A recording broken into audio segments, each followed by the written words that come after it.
අද අපි ඇවිල්ලා ඉන්නේ තවත් ලස්සන තැනකට.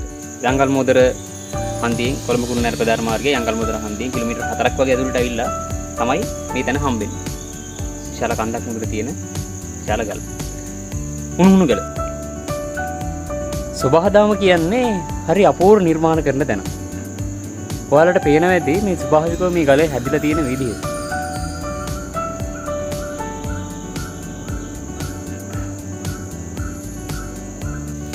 ලස්සන තැන් තියෙන්නේ හැංගිලා කියලා කියනවනේ.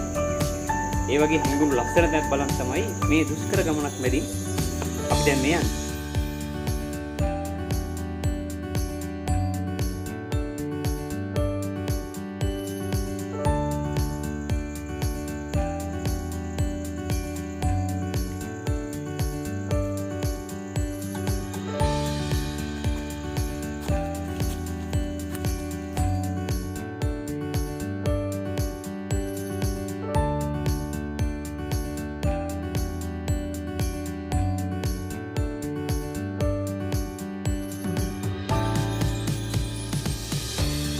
දුෂ්කර ගමනාන්තයකට පස්සේ මේ ලස්සන තැනට දැන් අපි ඇවිල්ලා ඉන්නේ.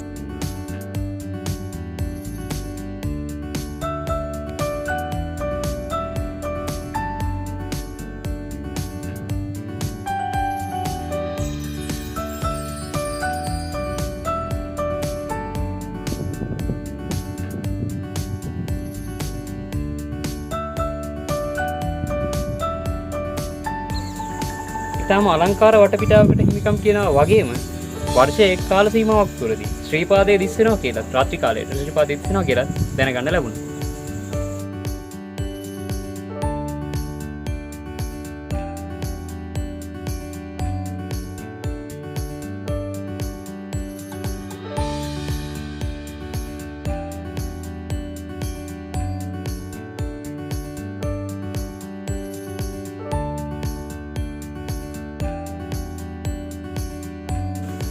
මේ ගලට උණුහුණුගල කියන නම හැදිච්ච කතාව හොයලා බලනකොට ගම වඩුවාව කියන ගමට නම හැදුණු හැටි දෙක එක හා සමාන ගැසසිත කතාවක්.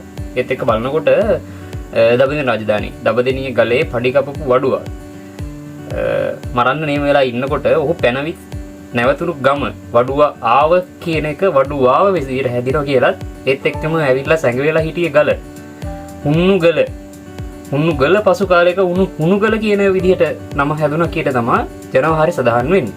මේ වෙනකොට මේ භූමියේ අයිතිය තියනවා කියලා කියන්නේ මහනුවර ශ්‍රී දළදා මාලිගාවට. ඒත් එක්කම මහනුවර ශ්‍රී දළදා මාලිගාවට මේ භූමියේ අයිතිය ඇති වෙන්න ගැන කතා කරොත් එහෙම ඒකට ජනප්‍රවාදයේ සඳහන් වෙනවා හරි අපූර්ව කතාවක්.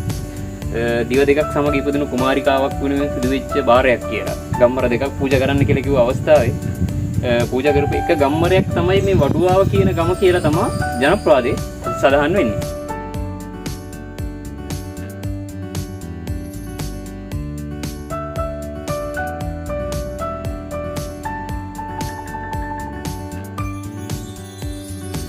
මේ භූමි ප්‍රමාණයත් එක්ක ගත්තොත් එම අක්කර 6කට වැඩි භූමි ප්‍රමාණයක් පුරා විහිදිලා තියෙනවා කියන එක තමයි දැනගන්න ලැබුණේ.